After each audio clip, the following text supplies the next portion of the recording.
السلام علیکم۔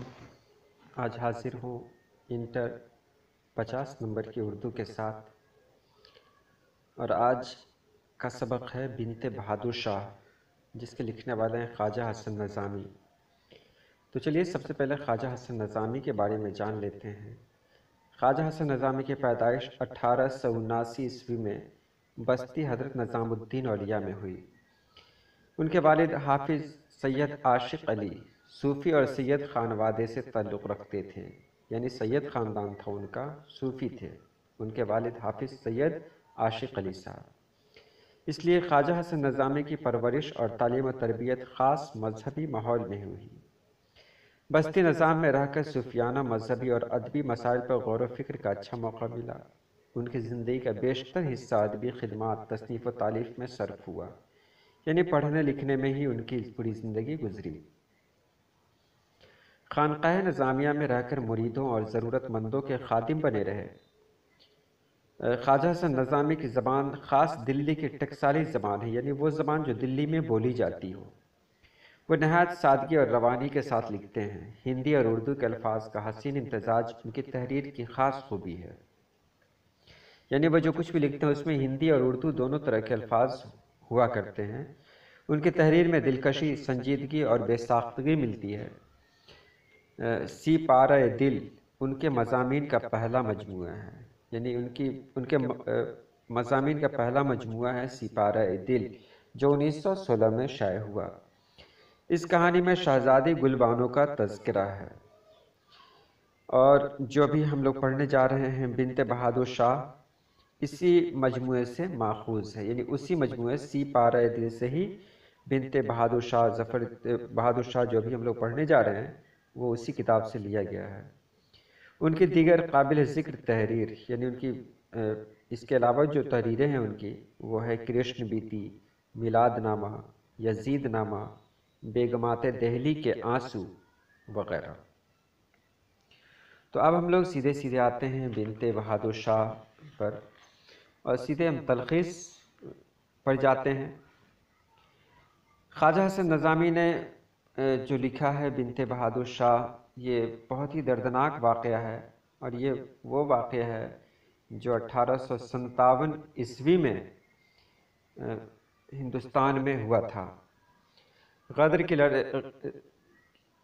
کی جنگ جو ہوئی تھی، غدر کی لڑائی 1857 میں، اس وقت کے حالات کو انہوں نے بیان کیا ہے کہ بہادر شاہ ظفر جو آخری مغل بادشاہ تھے، کیسے وہ معزول ہوئے، مطلب سلطنت کیسے ان سے چھن گئی، اور ان پر، ان کے خاندان والوں پر کیا بیتی۔ تو جس رات بہادر شاہ کی بادشاہت کے خاتمہ کا اعلان ہوا، پوری دلی اور بالخصوص لال قلعہ میں ایک کوہرام مچا ہوا تھا، یعنی اعلان ہو گیا کہ اب بہادر شاہ ظفر کی بادشاہت نہیں رہی۔ تو دلی اور لال قلعہ میں تو ایک کوہرام مچا ہوا تھا، در و دیوار پر حسرت برستی تھی، یعنی در و دیوار سے اداسی، در و دیوار پر اداسی چھائی ہوئی تھی۔ اس شاہی محل کے رہنے والوں کو اجلے اجلے سنگ مرمر کے مکان کالے سیاہ نظر آتے تھے۔ 3 وقت سے کسی نے کچھ نہ کھایا تھا۔ اس وقت شہزادی زینب محض 3 سال کی بچی تھی اور دودھ کے لیے بلکتی تھی۔ اس دور کو یاد کریں کہ وہ دور کتنا عجیب دور تھا، کتنا تکلیف دہ دور تھا، جب بہادر شاہ ظفر کو بادشاہت سے الگ کیا گیا۔ وہ لوگ جو لال قلعہ میں رہے ہوں گے ان پر کیا گزری ہوگی، ان کو اب ہمیشہ کے لیے لال قلعہ چھوڑ دینا تھا۔ تو اس وقت شہزادی زینب صرف 3 سال کی بچی تھی اور دودھ کے لیے بلکتی تھی۔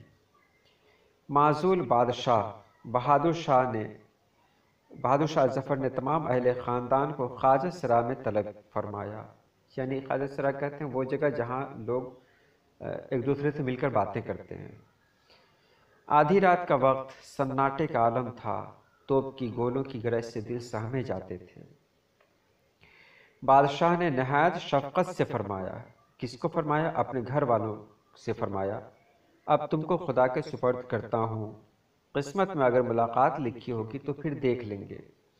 انہوں نے شہزادیوں اور بیگمات سے کہا، ساتھ رہنے میں تمہاری بربادی کا اندیشہ ہے، الگ رہو گی تو شاید خدا کوئی بہتر سامان پیدا کر دے۔ یعنی انہوں نے کہا کہ اگر تم میرے ساتھ رہی تو تم بھی پریشان ہوگی، تم بھی تباہ ہو جاؤ گی، تم پر بھی انگریز لوگ مظالم ڈھائیں گے، اس لیے تم الگ ہو جاؤ تو یہی بہتر ہے۔ اتنا حکم صادر کرنے کے بعد بارگاہ الہی میں عرض کرتے رہے، یعنی وہ دعا مانگتے رہے، خداوند یہ بے وارث بچے تیرے حوالے کرتا ہوں، یہ محلوں کے رہنے والے جنگلوں ویرانوں میں جاتے ہیں، ان بےکس عورتوں کی آبرو بچائی ہوں۔ کتنا درد ہے اس دعا میں۔ بہادر شاہ ظفر کہتے ہیں، اے اللہ پاک، یہ بے وارث بچے ہیں جس کا کوئی وارث نہیں ہے، ان کی زندگی تو محلوں میں گزری، لیکن اب یہ جنگلوں اور ویرانوں میں رہنے کے لیے جا رہے ہیں، اور یہ عورتیں ہیں، ان کی عزت کو بچا لینا۔ رات کے آخری حصہ میں 2 مرد اور 3 عورتیں رتھ پر سوار ہو کر لال قلعہ کو ہمیشہ کے لیے چھوڑ دیا۔ اب دیکھ لیں وہ 2 مرد اور 3 عورت کون کون تھی۔ اس میں مرزا ضیاء الدین تھے، اور مرزا ضیاء الدین بادشاہ کے داماد تھے، اور دوسرے تھے مرزا عمر سلطان جو بادشاہ کے بہنوئی تھے، عورتوں میں بادشاہ کی بیٹی، دوسری نواب نور محل تھی، اور تیسری حافظہ سلطان جو بادشاہ کی سمدھن تھی، یعنی 5 لوگ تھے۔ اور صبح صادق کا وقت تھا جب انہوں نے لال قلعہ کو چھوڑ دیا تھا۔ بہرحال رات کے آخری حصے میں 2 مرد اور 3 عورتیں رتھ پر سوار ہو کر، 2 مرد میں نے کہا ایک بادشاہ کے بہنوئی، ایک بادشاہ کے داماد، اور 3 عورتیں رتھ پر سوار ہو کر لال قلعہ کو ہمیشہ کے لیے چھوڑ دیا۔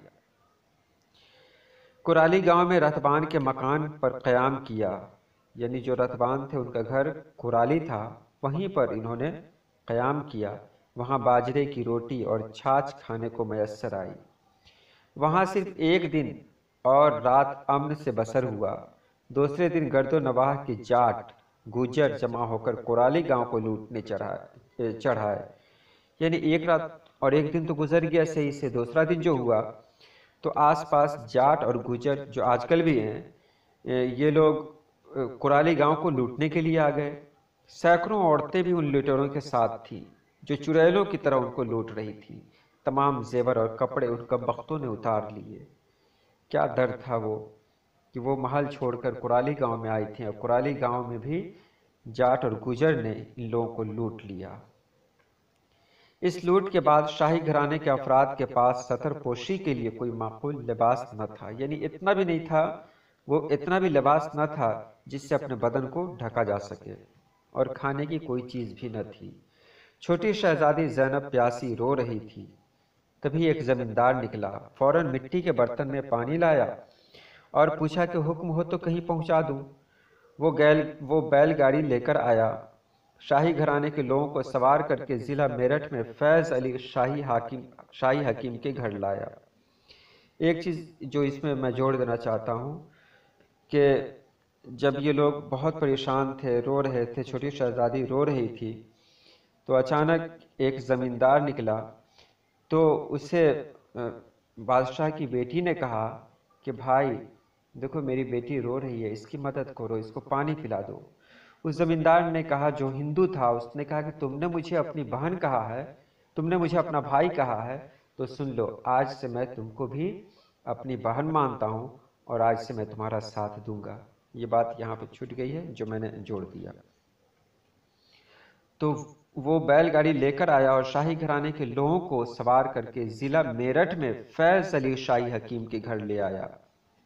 میرٹھ میں شاہی حکیم تھے، شاہی حکیم کہتے ہیں وہ حکیم جو بادشاہوں کے گھر والوں کا علاج کرتے ہوں۔ تو فیض علی بادشاہ کے حکیم تھے، ان کے گھرانے کا علاج کرتے تھے، اس لیے ان کو شاہی حکیم کہا جاتا تھا۔ اور بادشاہ نے کہا تھا، جب ان لوگوں کو ودا کیا تھا تو کہا تھا کہ دیکھو شاہی حکیم جو میرٹھ میں ہیں فیض علی، ان کے پاس جانا، ان سے مدد لینا، کیونکہ وہ میرا بہت ہی قریبی ہے۔ لیکن اب دیکھیے یہ لوگ جب وہاں آتے ہیں تو فیض علی ان کو دیکھ کر مکر جاتے ہیں، اور مطلب ان لوگوں کی مدد کرنے سے انکار کر دیتے ہیں۔ حکیم صاحب بگڑے حالات سے اتنے خوفزدہ تھے کہ نہایت بے مروتی سے جواب دیا، یعنی بے شرمی سے جواب دیا کہ معتوب زدہ لوگوں کو ٹھہرا کر اپنا گھر تباہ و برباد کرانا نہیں چاہتے ہیں، کہ ایسے لوگ جن کو انگریز ڈھونڈ رہے ہوں، ایسے لوگ جن پر عذاب نازل ہوا ہو، جن کو عذاب نازل ہوا ہو، یعنی جن پر پریشانیاں ہی پریشانیاں ہوں، ان کو اپنے گھر میں رکھ کر اپنے گھر کو بھی پریشان نہیں کرنا چاہتے ہیں، اپنے گھر کو تباہ و برباد نہیں کرنا چاہتے ہیں۔ ناچار زمیندار نے اپنی بیل گاڑی کا رخ موڑ دیا، اب حیدرآباد کا رخ کیا۔ عورتیں گاڑی میں سوار تھیں، مرد پیدل چلتے تھے۔ تیسرے دن شاہی خاندان ایک ندی کے کنارے پہنچا، وہاں نواب کی فوج موجود تھی، وہ نواب جو حیدرآباد سے تعلق رکھتے تھے۔